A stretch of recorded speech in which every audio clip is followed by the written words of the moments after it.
So we're reading 4 and 5 today. They're both pretty short. Okay.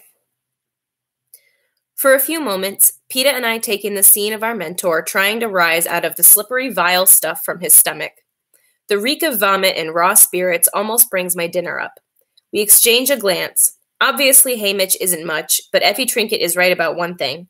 Once we're in the arena, he's all we've got. As if by some unspoken agreement, Peta and I each take one of Haymitch's arms and help him to his feet. I tripped? Haymitch asks. Smells bad. He wipes his hand on his nose, smearing his face with vomit. Let's get you back to your room, says Peta. Clean you up a bit. We half lead, half carry Haymitch back to his compartment. Since we can't exactly set him down on the embroidered bedspread, we haul him into the bathtub and turn the shower on him. He hardly notices. It's okay, Peta says to me. I'll take it from here. I can't help feeling a little grateful since the last thing I want to do is strip down Haymitch, wash the vomit out of his chest hair, and tuck him into bed. Possibly Peta is trying to make a good impression on him, to be his favorite once the games begin. But judging by the state he's in, Haymitch will have no memory of this tomorrow. All right, I say, I can send one of the Capitol people to help you. There's any number on the train, cooking for us, waiting on us, guarding us, taking care of us is their job. No, I don't want them, says Peta. I nod and head to my own room. I understand how Peta feels. I can't stand the sight of the Capitol people myself, but making them deal with Haymitch might be a small form of revenge. So I'm pondering the reason why he insists on taking care of Haymitch, and all of a sudden I think it's because he's being kind, just as he was kind to give me the bread. The idea pulls me up short. A kind Peta Mellark is far more dangerous to me than an unkind one. Kind people have a way of working their way inside me and rooting there, and I can't let Peta do this. Not where we're going. So I decide from this moment on to have as little possible to do with the baker's son. When I get back to my room, the train is pausing at a platform to refuel. I quickly open the window, toss the cookies Peta's father gave me out of the train, and slam the glass shut. No more of either of them. Unfortunately, the packet of cookies hits the ground and bursts open in a patch of dandelions by the track. I only see the image for a moment, because the train is off again, but it's enough. Enough to remind me of that other dandelion in the schoolyard years ago. I had just turned away from Peta Mellark's bruised face when I saw the dandelion, and I knew hope wasn't lost. I plucked it carefully and hurried home. I grabbed a bucket, and Prim's hand is headed to the meadow, and yes, it was dotted with the golden-headed weeds. After we'd harvested those, we scrounged along inside the fence for probably a mile until we'd filled the bucket with the dandelion greens, stems, and flowers. That night, we gorged ourselves on dandelion salad and the rest of the bakery bread. What else, Prim asked me. What other food can we find? All kinds of things, I promised her. I just have to remember them. My mother had a book she'd brought with her from the apothecary shop. The pages were made of old parchment and covered in ink drawings of plants. Neat handwritten blocks told their names, where to gather them, when they came in bloom, their medical uses. But my father added other entries into the book. Plants for eating, not healing. Dandelions, pokeweed, wild onions, pines. Prim and I spent the rest of the night poring over those pages. The next day, we were off school. For a while, I hung around the edges of the meadow, but finally I worked up the courage to go under the fence. It was the first time I'd been there alone, without my father's weapons to protect me. But I retrieved the small bow and arrows he'd made me from a hollow tree. I probably didn't go more than 20 yards into the woods that day. Most of the time, I perched it up in the branches of an old oak, hoping for game to come by. After several hours, I had the good luck to kill a rabbit. I'd shot a few rabbits before with my father's guidance, but this I'd done on my own. We hadn't had meat in months. The sight of the rabbit seemed to stir something in my mother. She roused herself, skinned the carcass, and made a stew with the meat and some more greens Prim had gathered. Then she acted confused and went back to bed, but when the stew was done, we made her eat a bowl. The woods became our savior, and each day I went a bit farther into its arms. It was slow going at first, but I was determined to feed us.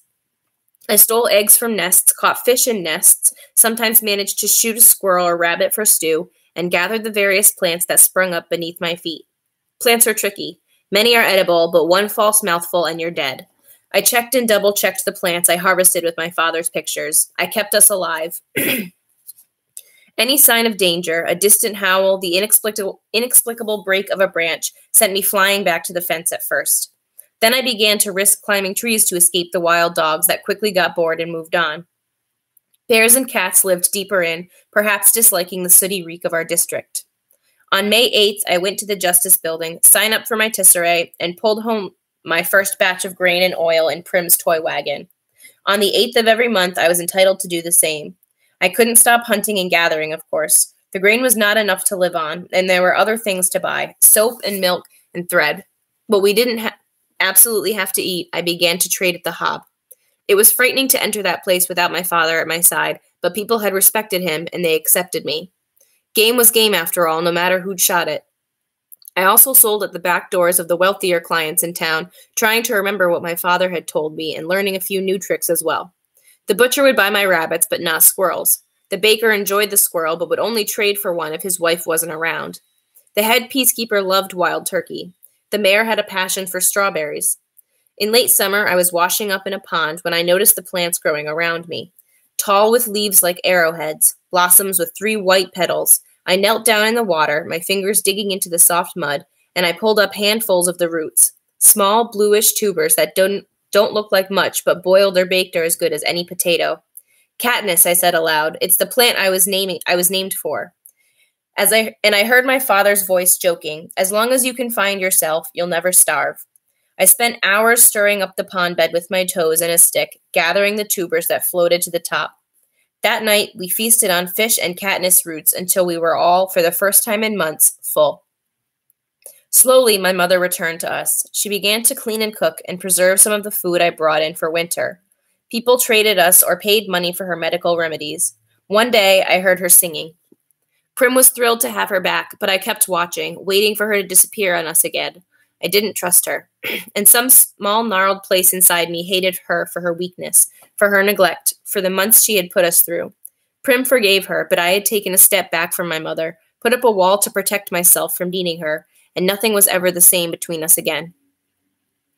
Now I was going to die without that ever being set right. I thought of how I had yelled at her today in the Justice Building. I had told her I loved her too, though, so maybe it would all balance out. For a while, I would stand staring out the train window, wishing I could open it again, but unsure of what would happen at such high speed.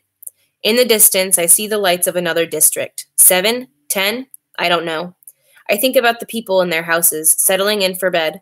I imagine my home with its shutters drawn tight. What are they doing now, my mother and Prim? Were they able to eat supper? The fish stew and the strawberries? Or did it lie untouched on their plates? Did they watch the recap of the day's events on the battered old TV that sits in the table against the wall? Surely there were more tears. Is it my mother holding up, being strong for Prim? Or has she already started to slip away, leaving the weight of the world on my sister's fragile shoulders? Prim will undoubtedly sleep with my mother tonight. The thought of that scruffy old buttercup posting himself up on the bed to watch over Prim comforts me. If she cries, he will nose his way into her arms and curl up there until she calms down and falls asleep. I'm so glad I didn't drown him. Imagining my home makes me ache with loneliness. This day has been endless. Could Gail and I have been eating blackberries only this morning? It seems like a lifetime ago. Like a long dream that had deteriorated into a nightmare. Maybe if I go to sleep, I will wake up back in District 12, where I belong. Probably the drawers hold any number of nightgowns, but I just strip off my shirt and pants and climb into bed in my underwear. The sheets are made of soft, silky fabric. A thick, fluffy comforter gives immediate warmth. If I'm going to cry, now is the time to do it. By morning, I'll be able to wash the damage done by the tears from my face. But no tears come. I'm too tired or too numb to cry. The only thing I feel is a desire to be somewhere else. So I let the train rock me into oblivion. Gray light is leaking through the curtains when the reaping rouses me. I hear Effie Trinket's voice calling me to rise.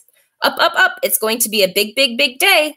I try and imagine, for a moment, what it must be like inside that woman's head. What thoughts fill her waking hours? What dreams come to her at night? I have no idea.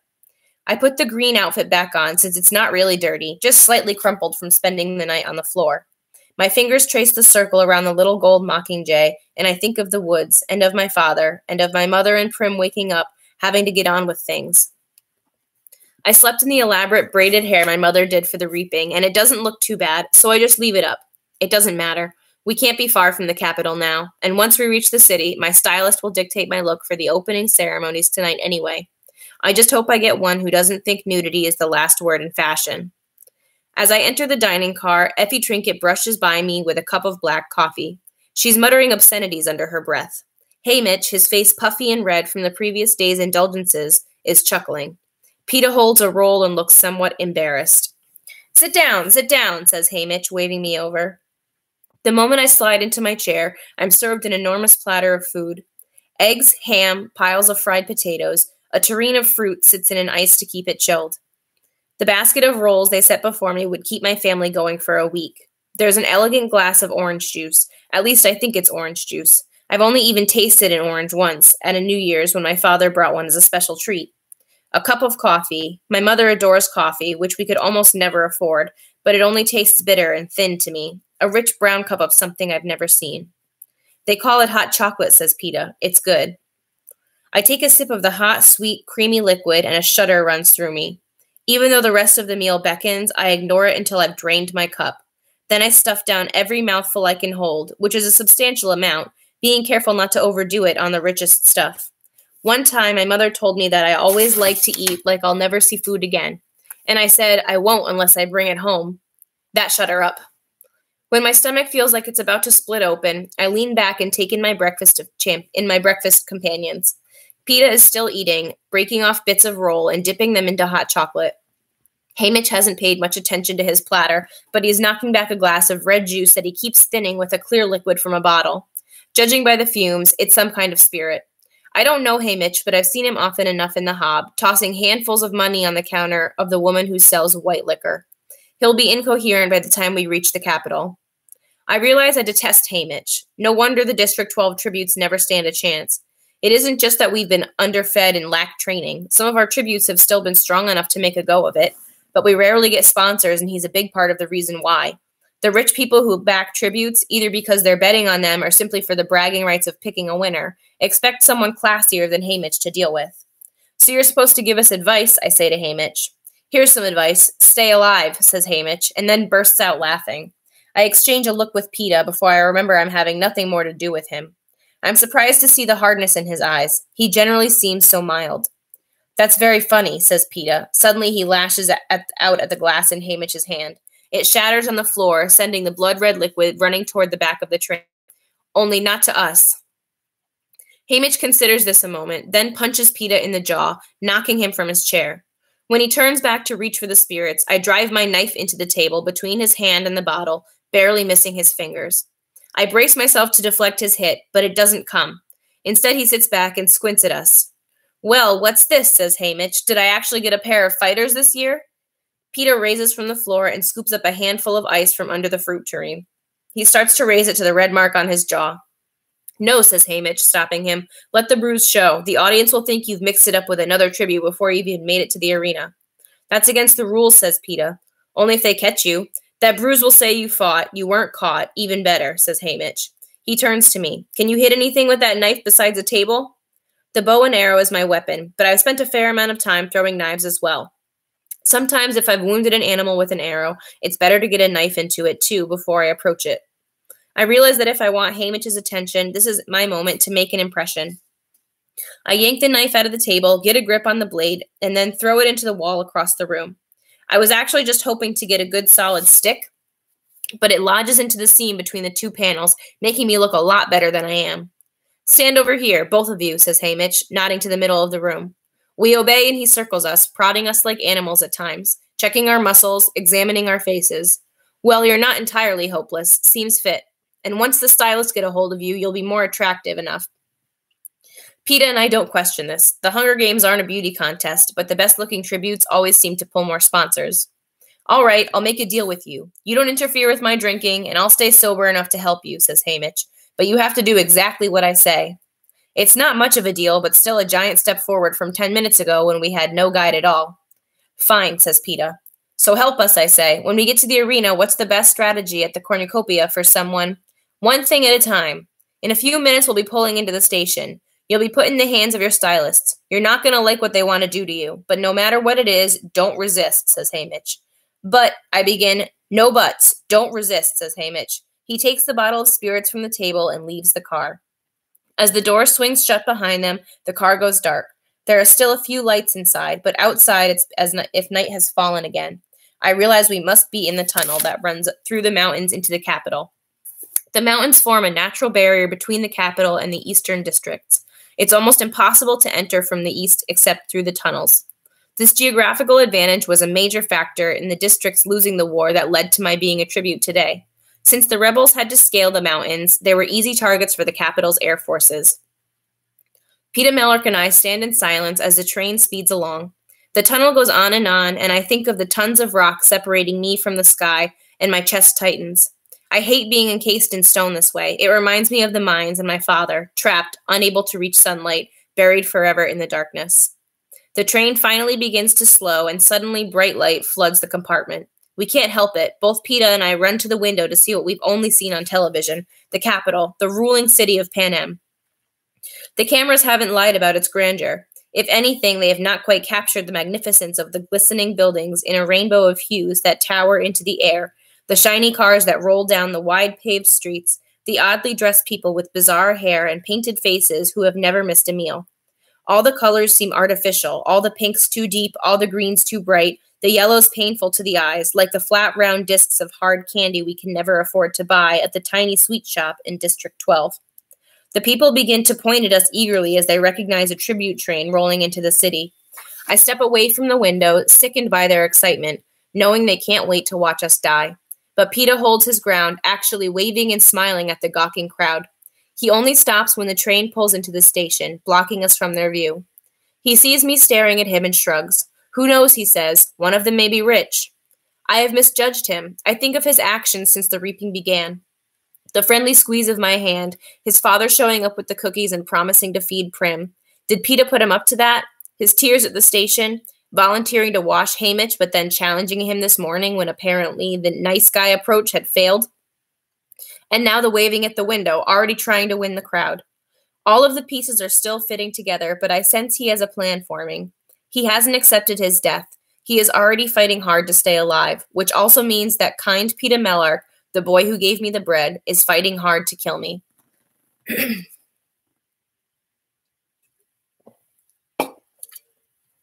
Okay, that was chapter 4. I'm going to do chapter 5 too. Rip! I grip my teeth as Venia, a woman with aqua hair and gold tattoos above her eyebrows, yanks a strip of fabric from my leg, tearing out the hair beneath it. Sorry, she pipes in her silly capital accent. You're just so hairy. Why do these people speak in such a high pitch? Why do their jaws barely open when they talk? Why do the ends of their sentences go up as if they're asking a question? Odd vowels, clipped words, and always a hiss on the letter S. No wonder it's impossible not to mimic them. Venia makes what's supposed to be a sympathetic face. Good news, though. This is the last one. Ready? I get a grip on the edges of the table I'm seated on and nod. The final swathe of my hair is uprooted in painful jerk. I've been in the remake center for more than 3 hours, and I still haven't met my stylist. Apparently, he has no interest in seeing me until Venia and the other members of my prep team have addressed some obvious problems. This has included scrubbing down my body with a gritty foam that has removed not only dirt, but at least 3 layers of skin, turning my nails into uniform shapes, and primarily ridding my body of hair. My legs, arms, torso, underarms, and parts of my eyebrows have been stripped of the stuff, leaving me like a plucked bird ready for roasting. I don't like it. My skin feels sore and tingling and intensely vulnerable, but I have kept my side of the bargain with Hamish, and no objection has crossed my lips. You're doing very well, says some guy named Flavius. He gives his orange corkscrew locks a shake and applies a fresh coat of purple lipstick to his mouth. If there's one thing we can't stand, it's a whiner. Grease her down. Venia and Octavia, a plump woman whose entire body has been dyed a pale shade of pea green, rub me down with a lotion that first stings but then soothes my raw skin. Then they pull me from the table, removing the thin robe I've only been allowed to wear off and on. I stand there completely naked as the 3 circle me, wielding tweezers to remove any last bits of hair. I know I should be embarrassed, but they're so unlike people that I'm no more self-conscious than if a trio of oddly colored birds were pecking around my feet. The 3 step back and admire their work. Excellent! You almost look like a human being now, says Flavius, and they all laugh. I force my lips up into a smile to show how grateful I am. Thank you, I say sweetly. We don't have much cause to look nice in District 12. This wins them over completely. Of course you don't, you poor darling, says Octavia, clasping her hands together in distress for me. But don't worry, says Venia. By the time Cinna is through with you, you're going to be absolutely gorgeous. We promise. You know now that we've gotten rid of all the hair and filth. You're not horrible at all, says Flavius encouragingly. Let's call Cinna. They dart out of the room. It's hard to hate my prep team. They're such total idiots, and yet, in an odd way, I know they're sincerely trying to help me. I look at the cold white walls and floor and resist the impulse to retrieve my robe. But this Cinna, my stylist, will surely make me remove it at once. Instead, my hands go to my hairdo, the one area of my body my prep team had been told to leave alone. My fingers stroke the silky braids my mother had so carefully arranged. My mother. I left her blue dress and shoes on the floor of my train car, never thinking about retrieving them, of trying to hold on to a piece of her, of home. Now I wish I had. The door opens and a young man who must be Cinna enters.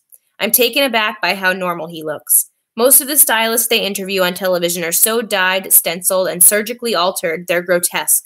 But Cinna's close-cropped hair appears to be its natural shade of brown. He's in a simple black shirt and pants. The only concession to self-alteration seems to be metallic gold eyeliner that has been applied with a light hand. It brings out the fleck of gold in his eyes. And despite my disgust with the Capitol and their hideous fashions, I can't help thinking how attractive it looks. Hello, Katniss. I'm Cinna, your stylist, he says in a quiet voice, somewhat lacking the Capitol's afflictions. Hello, I venture cautiously. Just give me a moment, all right? He asks. He walks around my naked body, not touching me, but taking in every inch of it with his eyes. I resist the impulse to cross my arms over my chest. Who did your hair? My mother, I say. It's beautiful, classic really, and an almost perfect balance with your profile. She has very clever fingers, he says. I had expected someone flamboyant, someone older trying desperately to look young, someone who viewed me as a piece of meat to be prepared for a platter. Cinna has met none of these expectations. You're new, aren't you? I don't think I've seen you before, I say. Most of the stylists are familiar, contestants in the ever-changing pool of tributes. Some have been around my whole life. Yes, this is my first year in the game, says Cinna. So they gave you District 12, I say. Newcomers generally end up with us, the least desirable district. I asked for District 12, he says without further explanation. Why don't you put on your robe and we'll have a chat? Pulling on my robe, I follow him through a door into a sitting room. 2 red couches face off over a low table. 3 walls are blank, the 4th is entirely glass, providing a window to the city. I can see by the light that it must be around noon, although the sunny sky has turned overcast. Cinna invites me to sit on one of the couches and takes his place across from me. He presses a button on the side of the table. The top splits, and from below rises a second tabletop that holds our lunch. Chicken and chunks of orange is cooked in a creamy sauce laid on a bed of pearly white grain, tiny green peas and onions rolled shaped like flowers, and for dessert, a pudding the color of honey. I try to imagine assembling this meal myself back home. Chickens are too expensive, but I could make do with a wild turkey. I'd need to shoot a second turkey to trade for an orange. Goat's milk would have to substitute for cream. We can grow peas in the garden. I'd have to get wild onions from the woods. I don't recognize the grain. Our own tesserae ration cooks down to an unattractive brown mush. Fancy rolls would mean another trade with the baker, perhaps for 2 or 3 squirrels. As for the pudding, I can't even guess what's in it. Days of hunting and gathering for this one meal, and even then it would be a poor substitution for the Capitol version. What must it be like, I wonder, to live in a world where food appears at the press of a button? How would I spend the hours I now commit to combing the woods for sustenance if it were so easy to come by? What do they do all day, these people in the Capitol, besides decorating their bodies and waiting around for a new shipment of tributes to roll in and die for their entertainment?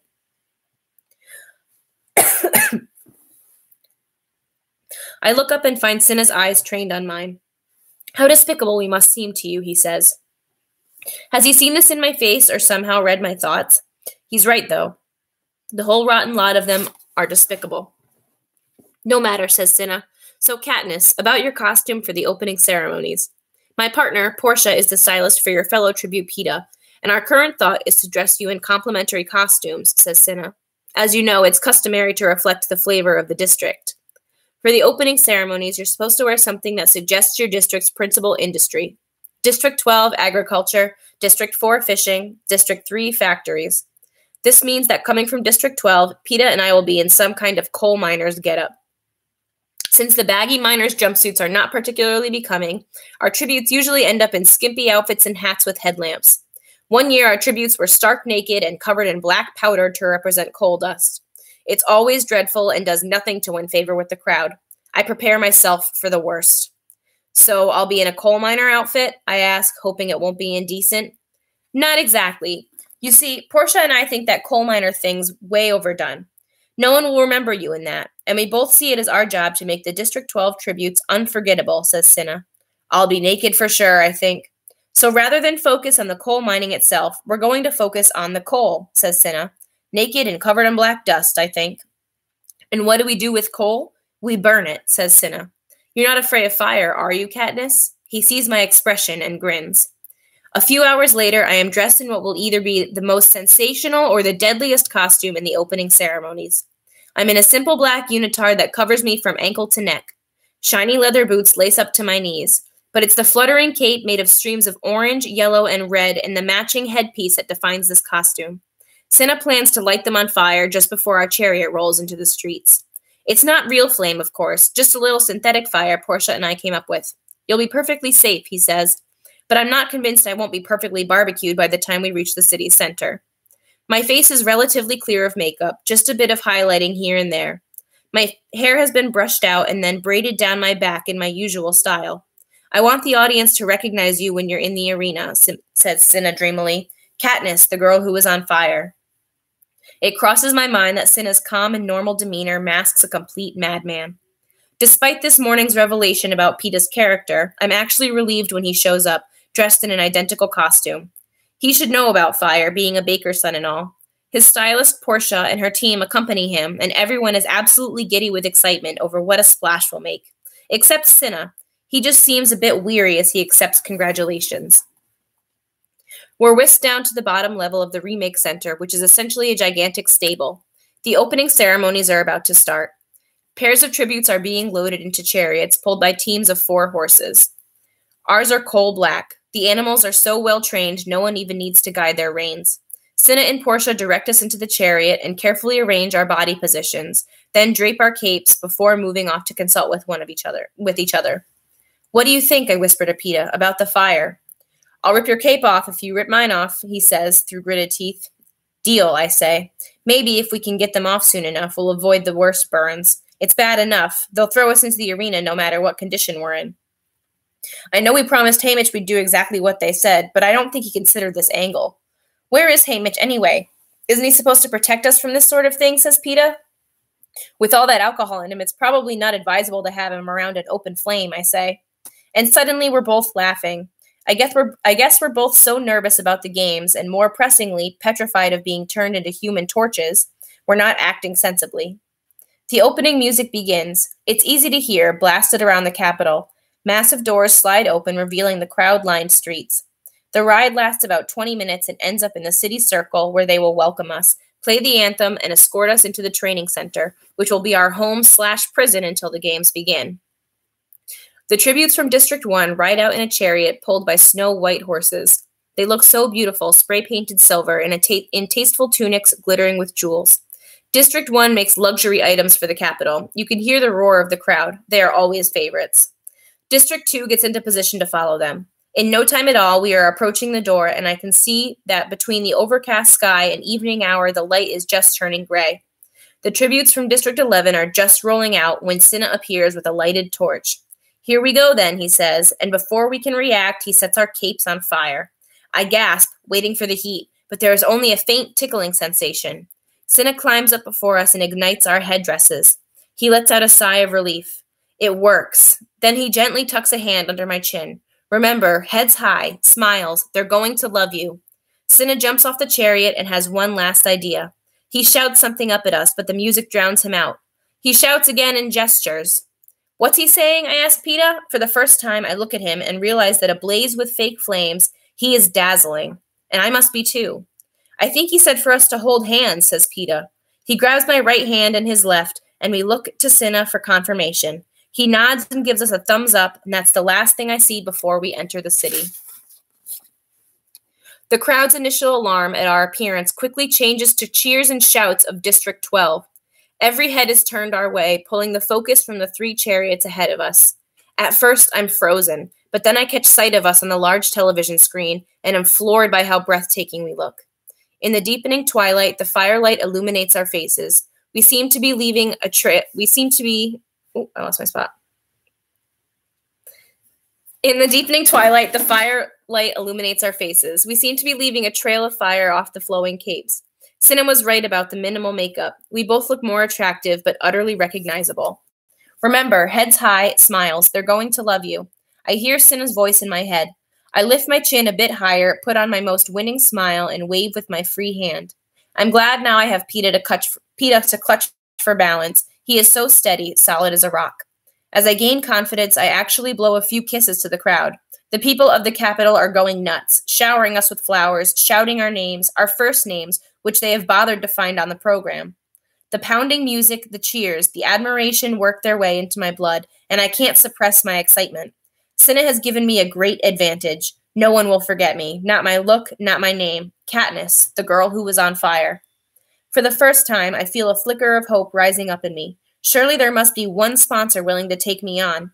And with a little extra help, some food, the right weapon, why should I count myself out of the games? Someone throws me a red rose. I catch it, give it a delicate sniff, and blow a kiss back in the general direction of the giver.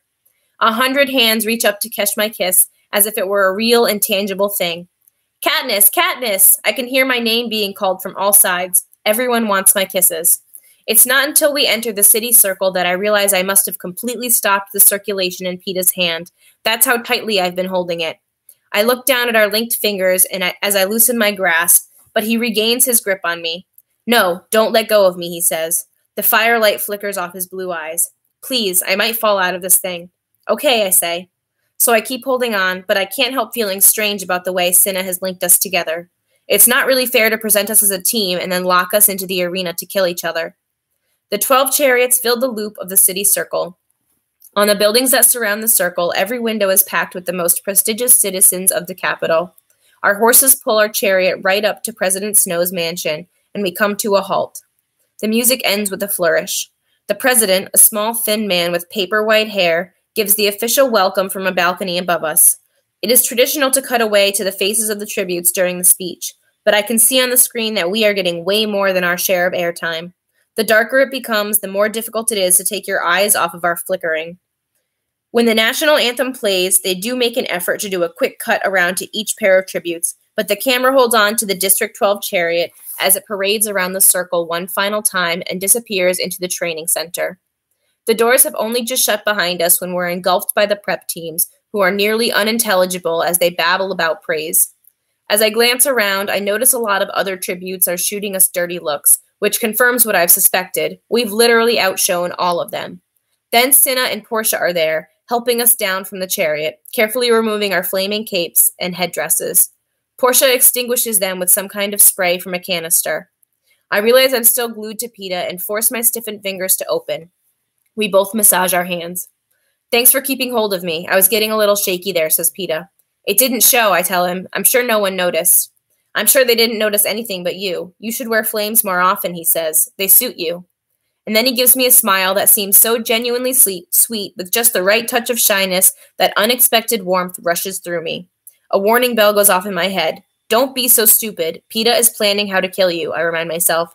He is luring you in to make you easy prey. The more likable he is, the more deadly he is. But because two can play at this game, I stand on tiptoe and kiss his cheek, right on his bruise. Okay, that's where I'm going to stop for today.